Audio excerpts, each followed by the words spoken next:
vocês quiserem, BMB. É muito importante esse autor aqui. Ele é um camaronês, tá? Que dá aula aí em vários lugares do mundo, nos Estados Unidos, né? Passa pelo Brasil e é reconhecido aí mundialmente. E foi ele que escreveu o livro aí, Necropolítica, que eu vou discutir um pouquinho com vocês daqui a pouquinho.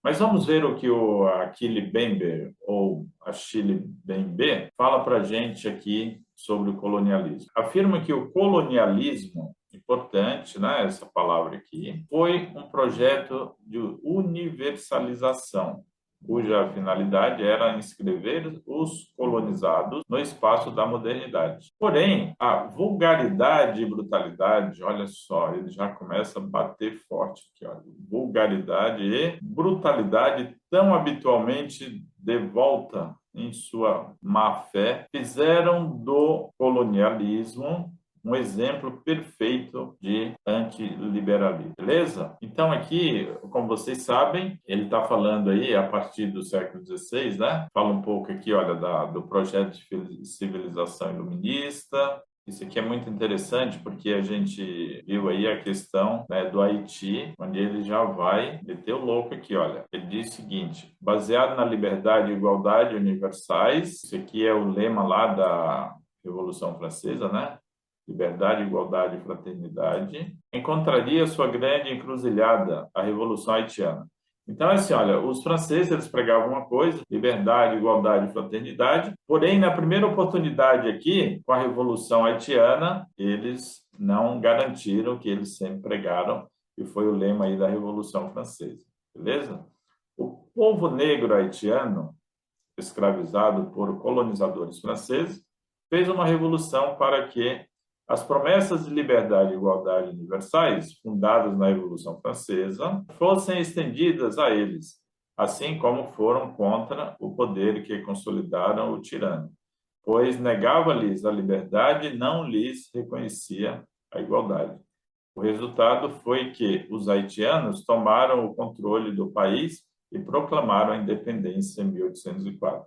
Então, a gente vai ter aqui a independência do Haiti em 1804. Então, é isso que ele coloca aqui inicialmente, né? Ele faz uma observação aqui nesse processo inicial, e aqui ele já vai direto à crítica que os franceses fizeram toda essa propaganda mundial, só que quando chegou o momento de colocar em prática aquilo que eles tinham pregado, eles não garantiram e deram para trás.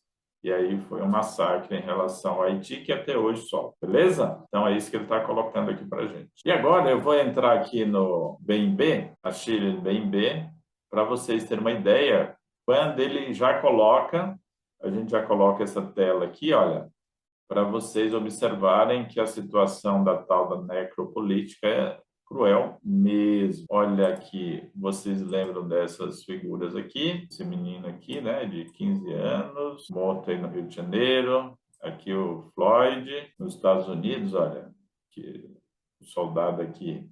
Essa cena foi chocante, né? Aí para o mundo. Morreu enforcado aqui por um policial e o outro olhando sem fazer nada. Aqui a Marielle, como vocês sabem, não precisa nem falar, né? É um caso emblemático aqui do Rio de Janeiro. Esse aqui é aquele caso lá do Carrefour, que aconteceu, que né, os guardinhas aqui, olha. E aqui essa menina também, morta, bala perdida e assim por diante. Então, são casos emblemáticos aí que a gente entra na necropolítica e vocês vão entender o que o BNB fala para a gente sobre isso. Buscando, eu coloquei essas imagens aqui para vocês observarem que a gente já começa aqui de uma forma chocante. Mas não é para você se deprimir, tá? É só para você levar as imagens aí para a prova. E quando falar do Silvio de Almeida, a gente está falando aqui de racismo estrutural e institucional e, consequentemente, necropolítica, que ele acaba citando no texto. E pode ser que eles peçam lá na prova e vocês já saibam como funciona, levando as imagens aqui na cabeça, fica fácil depois vocês poderem lembrar lá. Tá legal? Então, vamos caminhar um pouquinho mais aqui. Então, agora a gente entra aqui, como eu falei para vocês, na necropolítica. Onde surgiu? Então, a origem do termo parte da obra do filósofo, teórico e político e historiador, intelectual camaronês, Achille Mbembe, beleza? Ou Achille, como vocês quiserem, fica mais fácil aí.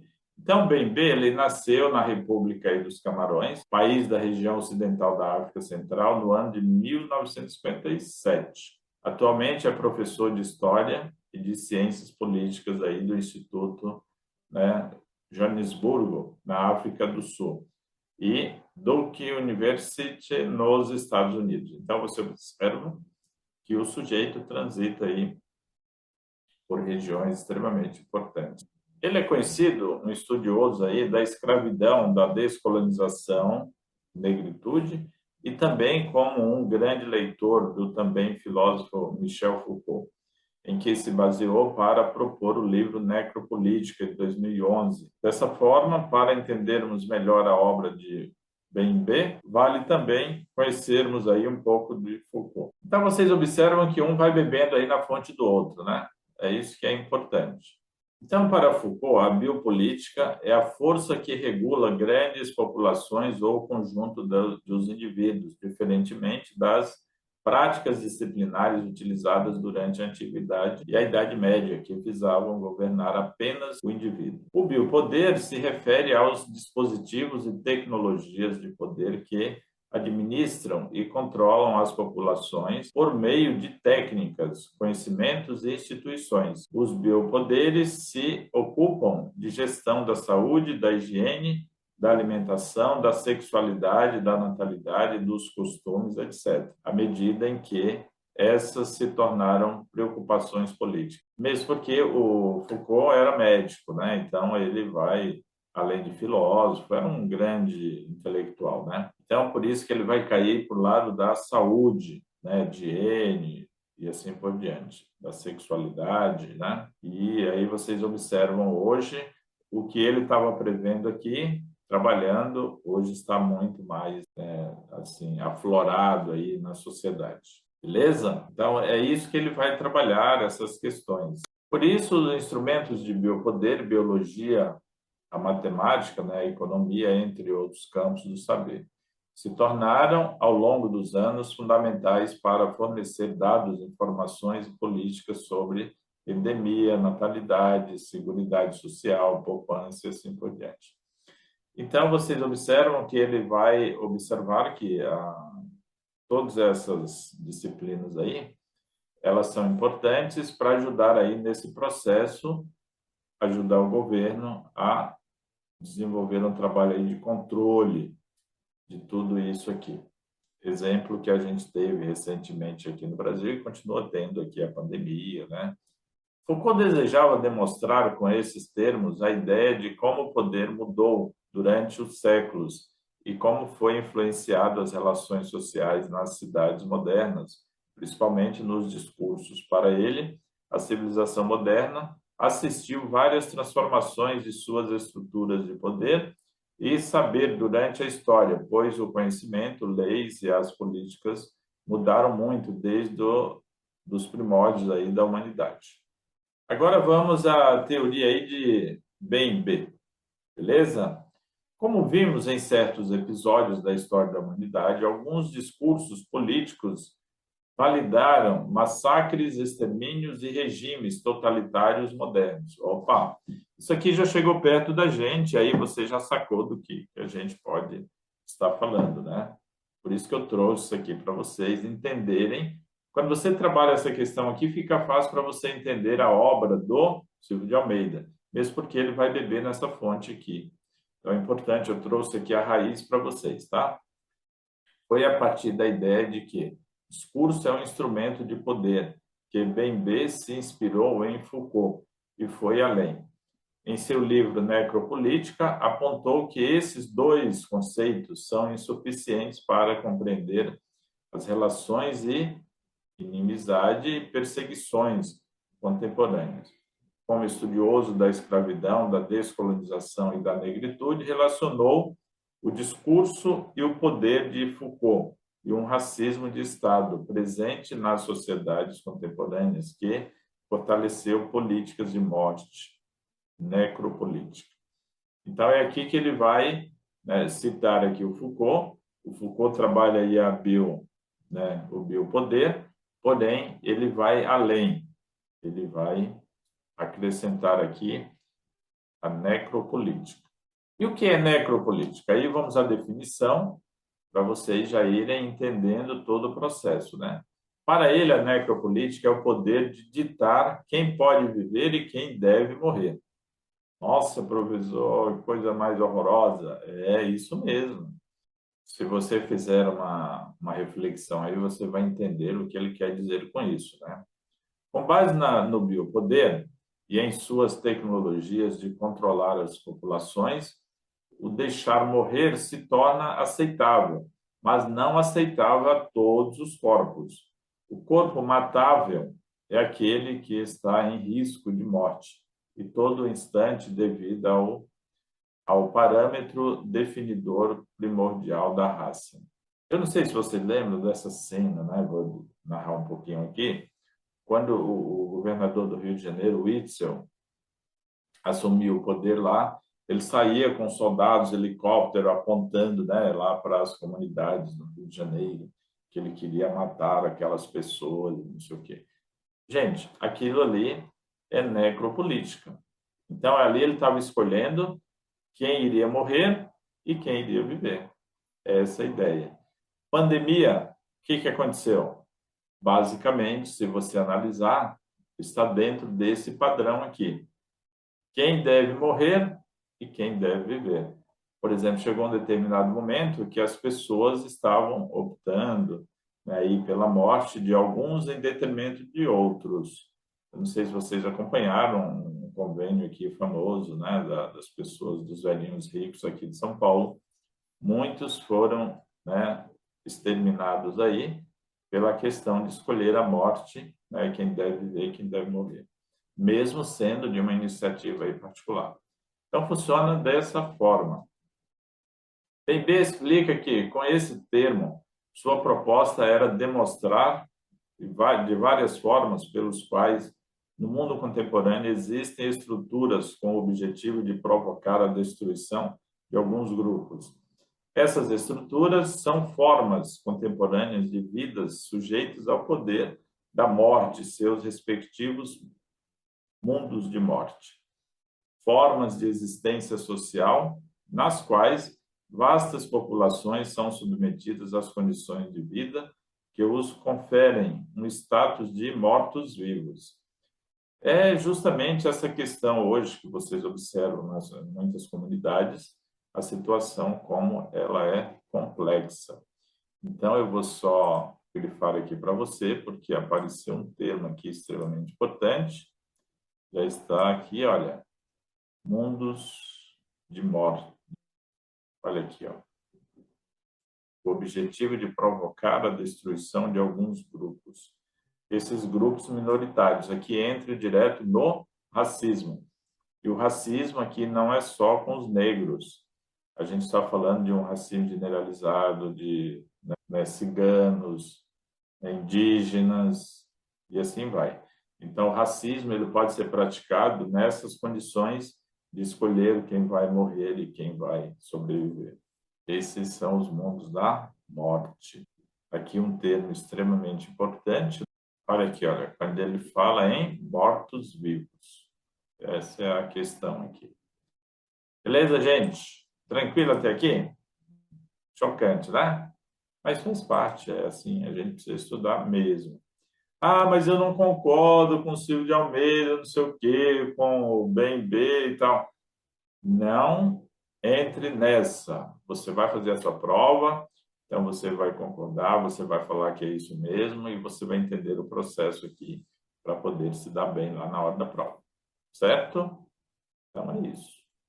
Sabemos em que cada sociedade existem normas gerais para o povo, homens e mulheres livres e iguais. A política é o nosso projeto de autonomia por meio de um acordo coletivo nos diferenciando de um estado de conflito. Nesse sentido, B afirma que cabe ao Estado estabelecer limites entre os direitos à violência e à morte. Mas, ao invés disso, os Estados utilizam seu poder e discurso para criar zonas de morte. O filósofo levanta exemplos modernos. A Palestina, alguns locais da África, o Kosovo, na época, né, que a gente teve aí uma guerra. Nessas zonas, a morte se torna o último exercício de dominação. O autor afirma que quem morre em zonas como estas são grupos biológicos, geralmente selecionados com base no racismo. Por isso que eu falei para você que o Silvio Almeida, ele vai beber aqui na fonte do BNB. Beleza? Funciona assim, é apresentado o discurso de que determinados grupos encaram o inimigo, por vezes fictício. A resposta é que, em suas mortes, não haverá mais violência. Assim, matar as pessoas desse grupo pode ser aceito como um mecanismo de segurança. Opa, agora você já matou a charada aqui, né? Aqui no Brasil, nós tivemos aí o período da ditadura. Então, o que aconteceu ali durante esse período? Né? Necropolítica. Ou seja, algumas pessoas eram escolhidas para morrer porque estavam atrapalhando o regime. E, consequentemente, perseguidas, né? Muitos foram mortos, sumiram com os corpos e assim por diante. Então, essa é a ideia, assim, bem direta aqui para você entender o que eu estou falando aqui. O que a necropolítica tem a ver com o Brasil? No Brasil, ao longo de nossa história, alguns discursos tiveram o poder de retirar a humanidade de certos grupos através de desclassificação da pessoa, ou seja, da ideia de que ela merecia ser punida, ou que as políticas são para a maioria e não para a minoria, ou minorias, né? A ditadura no Brasil foi um desses momentos. Os 21 anos do regime autoritário resultaram em mortes e corpos desaparecidos. A época quando um opositor ao regime era preso, torturado ou assassinado. Este corpo era considerado um inimigo visível e determinado que merecia o fim. O discurso promovido tinha o poder de estabelecer parâmetros aceitáveis para tirar vidas. Então as pessoas aceitavam, né, a camada aí que achava que concordava aí com os militares, tinha que fazer isso mesmo. A escravidão também foi um desses momentos. Os 300 anos da precarização de inúmeras vidas foram a base da construção e formação da sociedade brasileira, mesmo assegurados a todos os direitos que nos igualam de forma jurídica. Os dados mostram que nem todos têm as mesmas oportunidades. É verdade. Então, aqueles grupos eram separados, eram retirados de cena porque atrapalhava o resto da população. Então, isso é necropolítica. É você escolher exatamente quem deve morrer e quem deve sobreviver dentro dessa estratégia aí do Estado. A guerra ao tráfico e à criminalidade no Brasil é um exemplo, mas também há necropolítica nas prisões, o tratamento da população carcerária com punições com foco na privação da liberdade, a superlotação. Então, na realidade, gente, é muito complexo todo esse trabalho que é feito em relação a essa galera. Se você quisesse realmente salvar essa turma, teria que fazer um outro projeto diferente desse que já está aí há muito tempo e a coisa realmente não funciona. Das cadeias, baixas condições sanitárias são reflexo disso, conforme contado pelo Conjur. Só em 2018 foram mais de 1.400 mortes em presídios no Brasil. A necropolítica e o Covid-19. É fato que o coronavírus não faz distinção em seu contágio. A contaminação, independente de raça, classe, gênero ou orientação sexual. No entanto, o comportamento adotado pelos estados e suas sociedades pode ser capaz de produzir dinâmicas de diferenciação. A necropolítica pode ajudar a entender por que determinadas pessoas são mais vulneráveis ao Covid. Desde o início da pandemia, as expectativas eram de que as favelas seriam grandes vítimas do coronavírus no Brasil. Como as principais medidas de combate à disseminação do vírus são o isolamento social e a higiene das mãos. Não reunir condições de cumprir tais requisitos pode rapidamente tornar pessoas uma vítima da doença, pessoas que não possuem acesso às instalações de saneamento básico adequadas, fornecimento de água tratada e recolhimento de esgoto, torna alvos fáceis. Percebeu como funciona? Essa é a ideia de você ter ali uma situação, vocês acompanharam, né? Todo esse processo aí realmente foi muito triste. Essas pessoas, imagine você, né, determinados lares ali, se um pegava o Covid, tinha que ficar isolado, se você tem uma casa adequada e assim por diante. Porém, lá ficavam todos juntos e não tinha muito o que fazer, a parte sanitária, falta de alimentação, falta de álcool em gel, tudo que você possa imaginar para desenvolver aí a higienização. Isso foi realmente muito complicado e mostrou que realmente a situação é caótica, que o que as pessoas faziam realmente deixa muito a desejar aí as políticas que nós temos para solucionar esses problemas. Beleza? Percebeu como funciona? Eu acho que aqui já dá para você agora a gente voltar para o livro do Silvio Almeida e você entender um pouco mais como funciona, o que ele chama aí de racismo estrutural e institucional. Tranquilo até aqui? Vamos caminhar um pouco mais. Então, aqui agora a gente tem as concepções, 3 concepções de racismo: individualista, institucional e estrutural. Aqui a gente já entra no âmago da obra do Silvio. É muito importante, porque agora eu vou passo a passo aqui, né? Deu uma acelerada aí, porque só era para ilustrar o que realmente ia fazer. Agora a gente vai caminhar um pouquinho mais devagar. Aqui, olha, as 3 concepções aqui de racismo. Beleza? Individualista, isso aqui pode cair na prova, mas bela questão aqui, viu? Quais são as 3 concepções, né? Individualista, institucional e estrutural. Nos debates sobre a questão racial, podemos encontrar as mais variadas definições de racismo. A fim de apresentar os contornos fundamentais do debate de modo didático, classificarmos em 3 as concepções de racismo: individualista, institucional e estrutural. A classificação aqui apresentada parte dos seguintes critérios. Muito importante isso aqui. Agora, quais são os critérios, né? Relação entre racismo e subjetividade. Relação entre racismo e Estado. Relação entre racismo e economia. Então, nós temos 3 pontos aqui, esse tripé, ele é extremamente importante aqui para você levar aí para a sua prova. Atividade, relação do racismo e do Estado e relação entre racismo e economia. Beleza? Que a gente vai ver detalhadamente cada um. Mas é importante, esses 2 tópicos aqui são extremamente importantes para você levar direitinho para a sua prova.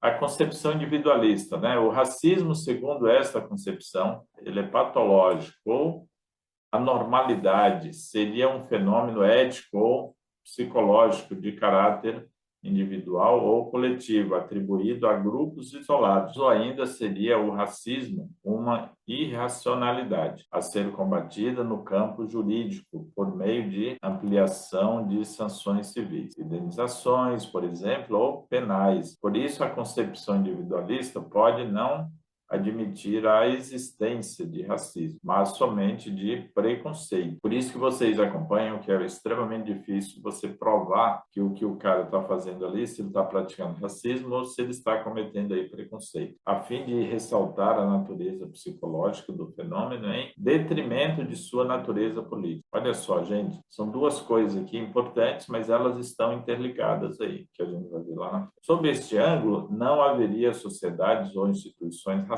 mas indivíduos racistas, que agem isoladamente ou em grupo. Desse modo, o racismo, ainda que possa ocorrer de maneira indireta, manifesta-se principalmente na forma de discriminação direta, por tratar-se de algo ligado ao comportamento, à educação e à conscientização sobre os males do racismo, bem como o estímulo às mudanças. Olha que bacana. Então, isso aqui define direitinho o que realmente está em jogo aí, tá bom? Concepção institucional. A concepção institucional significou um importante avanço. A concepção institucional significou importante avanço teórico no que concerne ao estudo das relações.